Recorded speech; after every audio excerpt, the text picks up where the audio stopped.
G'day fellas and welcome to a casted game of Age of Empires 3. We are once again casting the Age of Empires 3 tournament. I'm not sure who it's sponsored by or hosted by, but I'm looking on ESOC at the moment, and that's where I'm getting my money from. So we're going to go with two players at the moment. We've got TBG, or TPG rather, who spawns in the north of the map. He's going to be playing, I think this is the Hausa I'm going to go with from the architecture, but let's just click, let's double check. It is indeed the Hausa. I've got a bit of familiarity here. And our other civilization on the opposite side of the map, we've got the Mexicans. We've got Mexico. And it's going to be Mito playing Mexico. So today we're going to learn how to play Mexico. We're not going to be focusing so much on what TPG does. We're just going to be watching Mito. We're just going to be spotting out the way that he plays it. Because for anybody unfamiliar with Mito, a.k.a. the Toe, he's incredibly talented. This guy is, in my opinion, he's one of the best strategy gamers out there right now. And I genuinely think if he put his mind to it in any game, he could be top 2, top 3. That's how genuinely talented he is. So, Age of Empires 4 especially, he's very good. Yeah, I mean, any game I suspect he'd be incredibly good at. Just very analytical and capable of analyzing those things. So we'll watch how he plays it out. We've got his Explorer here. Stone the Wolf is the name of his Explorer. And he's got... is this a skin? It kind of looks like a custom skin. But I really don't know with these Mexican explorers. It's been so long, so I just want to talk a little bit about Mexico. Obviously, you guys will remember Mexico came out after Age of Empires 4 came out. In fact, I think they came out right about at the same time. And so obviously there's a little bit of competing interests there. You know, I want to cover a new civilization from AoE 3, but at the same time, you know, I got this new hot chicken that I got to play with. And that was AoE 4 at the time. But now, I mean, we're taking a step back here. We're watching how Mexico is going to unfold for our Canadian. I want to say Mito is Canadian. I'm pretty sure Mito is Canadian. Yes, so for anybody unfamiliar with Age of Empires 3, the explorers up here, these guys are your scouts. You start off with these bad boys at the beginning of the game. They do not die, so kind of think of like the Mongol Khan. They respawn, but when I say they respawn, you got to wake them up, so they will just die on the ground. You got to go back and wake them up. And you can also buy them back at your town center. So in the event that they die, you can ransom them off. But we've got the first shipment now coming in from Mito. Hacienda going to be coming in with the wagon. We'll check in on his deck and see exactly what he's got. I'm going to hit that F7 button. We'll go into Mito's deck. So you can see that he is sending out his Hacienda wagon in a forward location. So starting off with the 1 Hacienda wagon and 2 settlers.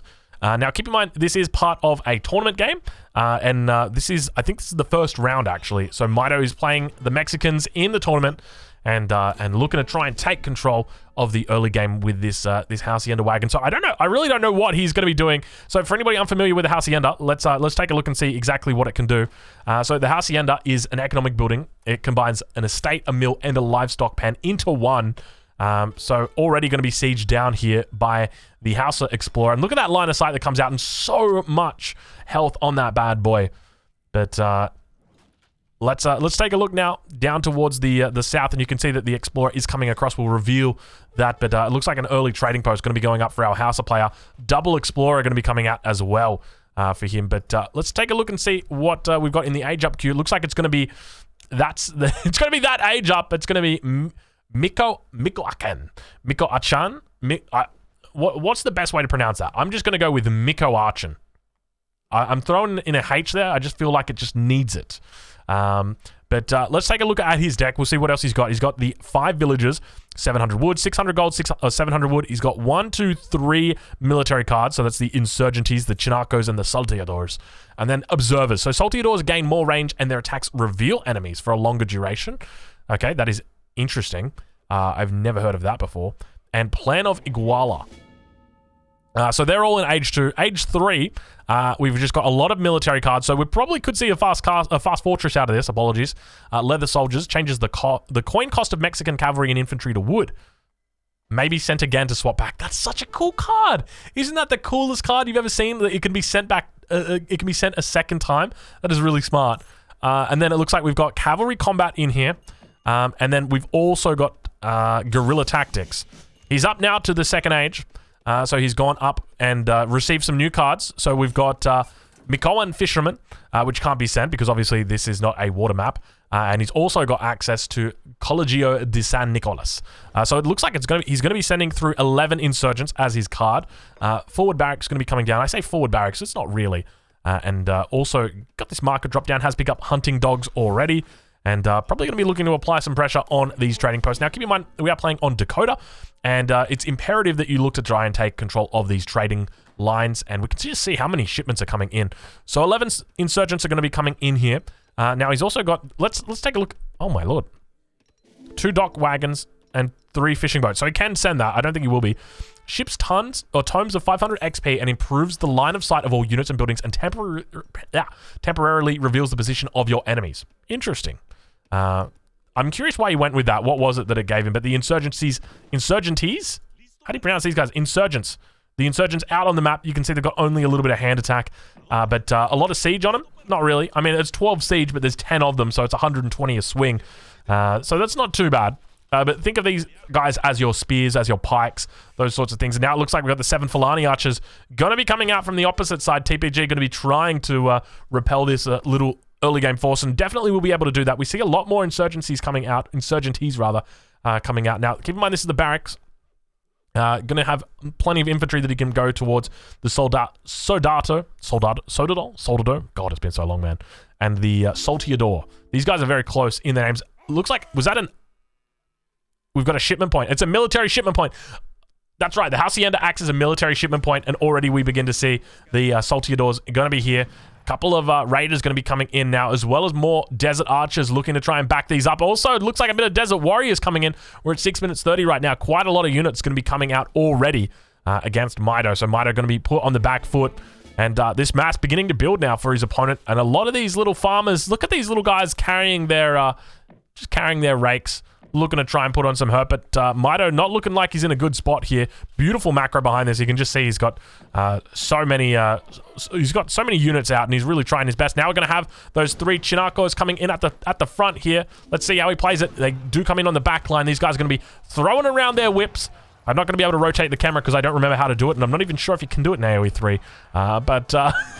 The Salteadors on the back line firing off. You can see these guys like a basic skirmisher. The same time, the Chinacos, these guys have got a fair bit of range on them, but basically just your Hussar. And Mido tries to hold now. The Explorer's getting in on the front line as well, doing a fair bit of damage, and he's chasing it back, trying his best to reinforce, and does interrupt that.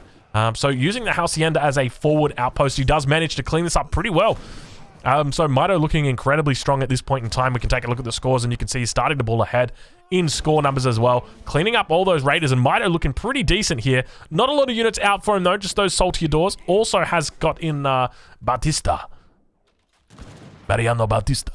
Yes, he's got the second Explorer that has come in now. And we've got another shipment coming through. It looks like it was the 5 villagers that came through for him back at the main town center. He's sitting on 27 villages at the moment, Mido is. We'll check in on TPG. He's sitting on 19 villages. So it really seems like TPG might be all in here.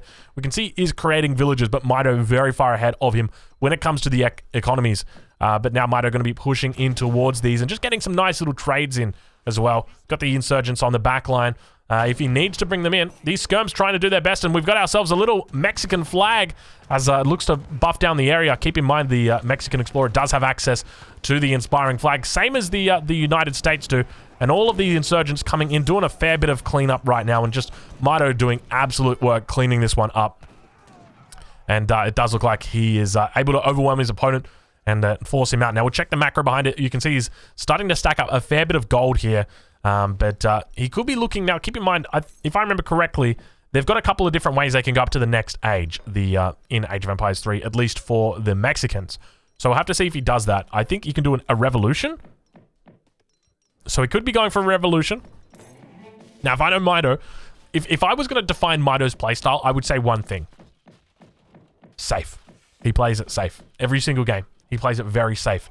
Never really plays risky. Just tries to play it as safe as possible. So I wouldn't be surprised here if we just see him, play as safe as possible. Looks like he's going to be sending in Collegio di San Nicolas, which is going to be giving him that XP. So it gives him 500 experience.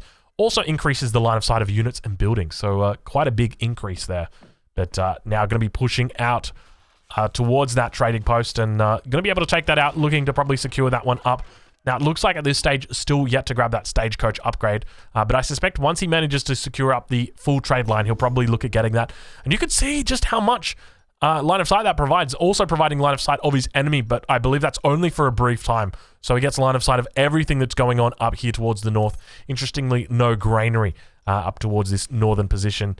But now going to be looking to research Visit of the Seven Heavens. Did I see that right? Visit of the Seven Houses, rather. So I don't know exactly what that does. Quite a slow thing, but interestingly, when things are in the queue, you hover over them, it doesn't actually tell you what they do, but if you hover over them here, it will tell you. So that grants 5 XP for every unit you've lost so far, but I don't know what that one does. So, good luck working that one out. Mido now going to be pushing in towards the base of his opponent. All of the insurgents looking to try and clean up that very first villager. Going to be getting that snare in. Now, keep in mind, Age of Empires 3, there's snare, baby. There's snare. Not only is there snare, but there's group snare. When you snare one unit, you snare all units in that group. So very, very nice from Mido already. Now going to be looking to siege that down. Looks like some Javelin Riders going to be coming out. Now, this is a question for you guys in chat. Have the Javelin Riders been nerfed? I'm sure you remember there were the days where you could just make full Javelin Riders. Have they been nerfed? Are they still the same? Because they used to be very strong back in the day. Fulani Archers, or rather Desert Archers, going to be teeing off towards this front line, managing to take off a couple of the insurgents. Mido got to be careful here. And Big Yukity in the chat. How you doing, big fella? Good to see you here. Lafidi Knights now coming out as well. Not a whole lot of them. Just going to be that initial 5 shipment. Also looks like the Explorer going to be getting in there. And Mido trying his best to repel this attack. Having a fair bit of success. I think he's going to be able to get his units out without any big snares coming through. You can see his cavalry's getting snared up here. Not particularly worried about that. Now it looks like he's going to be doing a bit of a flipperoo, a reverse switch as the fighting continues. We'll zoom in, get a nice little close view of these guys. And you can see the Explorers on the back line just firing off. And Mido looking quite strong macro here. I would say it's a bit questionable, but you know Mido, he's always got a plan when it comes to this kind of stuff. Manages to take out almost every single Lafidi rider. You can just see there's 2 of them that remain. These guys, you got to be particularly careful with them. They've got that double resist, the range resist and the melee resist. That managing to take out the back line. And now the Lafidi rider is going to be coming down on these units. And Mido going to be in a bit of a difficult spot here as he tries his best to clean it up. We've got reinforcements now coming out. More insurgents. Looks like 10 insurgents in total going to be coming out and looking to harass those down. So Mido playing it on the edge. He's pulled up by about 3k in score here. So you can see he's quite far ahead. Sitting on 36 villages at the moment. Looking to send in that 600 coin shipment. We'll take a look over at his opponent and see how he is doing. So keep in mind 36 villages versus the 25 of TPG. So he's having a bit of a tough time over here. Got another shipment coming in. It looks like he's going to be going with the 9 Desert Warriors. These guys are quite expensive. So probably going to be popping out right here. There they are. So the Desert Warrior mass beginning to build. He's up to 13 now. And my concern at this point in time is just there's not enough scaling going on. You can see that he's got the 1 outpost. He's got 26 villages. No universities, though. That's a big concern playing as the Hauser. And he's going to be able to come out. But remember, Mido on the other side, he's incredibly strong at this point in time in the game, just simply because he's got that giant villager lead. 1,000 gold now stacked up for him as well, and he's got gold crates on the ground. What is he looking to do with this gold? I got no clue. Mercantilism, is that a potential option? Who knows? These are the Mexicans. I've got no clue how they work.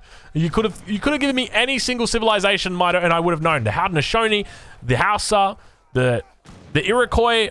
I mean, that's the Haudenosaunee, Drongo.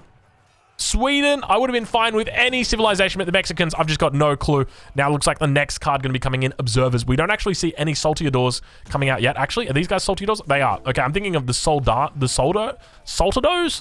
I don't know. These guys are so close to each other. Yeah, the Soldados. These guys are like big, sturdy musketeer units. But now Mido in a little bit of trouble here. Looks like the first villager of the game going to be going down for him. Second villager going down. You can see he's trying his best to get more units out. He's got to be careful. I don't think he realizes that his villagers are hanging out here on the front line, just playing around. Looks like he's lost about 5 villagers so far, sitting down on 34 villagers. And Desert Warrior is doing a great job of just cleaning this one up. They're such strong units, and it looks like now Mido is going to be able to come out with a few more Chinacos and try and take control of the middle of the map. But Desert Arch is probably going to be going down, but a lot of villagers lost right there for Mido. So at the moment, he's sitting on 35 villagers. A bit of a raid coming back here as well. You can see the Chinacos. And Mido even on his enemy side of the map, just taking these hunts that are out here Meanwhile, he does manage to clean up the front line, so I don't think he's too concerned about the villagers that he did lose. We'll check what upgrades he's got. You can see he does have that hunting dog upgrade as well, so he's doing absolutely fine. When we have a look at TPG, he's sitting on 20 villagers, so TPG, he's not doing well. He's not doing well. Mito's still up about 14 villagers, 16 villagers at this point in time. So I think that Mito's still in prime position here. I wouldn't be too worried about him, but now we actually got the Arcan and Kobias coming out. Mito going to be going up against some of the natives here from the Hausa. But these guys are an interesting unit because they've got these kind of like blunderbusses is probably the best way to say. Yeah, an old musket. So they actually do AoE damage because they're so inaccurate. And that's not even a joke. Like, they have the one range on them, or the one area damage on them. And now Mito going to be falling back with his own skirmisher units. And looks like he's going to be... I mean, you can see he's stacking up the resources, but players very happy at this point in time just to fight things out in the second age. He's stacking up shipments. So he's got the second, or the two shipments that have come in. Obviously not going to be able... Dude, take a look at this one. He can ship up to 11 fishing boats. Where are you going to put those, though? That's the real question. Where are those 11 fishing boats going to go? Because I don't know about you, but there doesn't seem to be a lot of water on this map, and it looks like TPG does tap out. Mito is victorious in this game on Dakota. We'll take a look at the post-game just so you can see how many villages were lost throughout that game. You can see the huge numbers there. TPG losing a massive amount of villagers. At the same time, Mito was losing those villagers, so we did have raids going down on both fronts, and that's probably why Mito wasn't aware of that. And then at the same time, we'll do a military population check. Actually, that's a villager population check. Military unit population. And you can see Mito just, miles ahead. His opponent, TBG, miles ahead, but still just losing out when it comes to the micro in those big fights. So very well played there from Mito. If you're watching this on YouTube, I hope you guys have enjoyed this quick flashback to Age of Empires 3, and we'll catch you guys in the next one.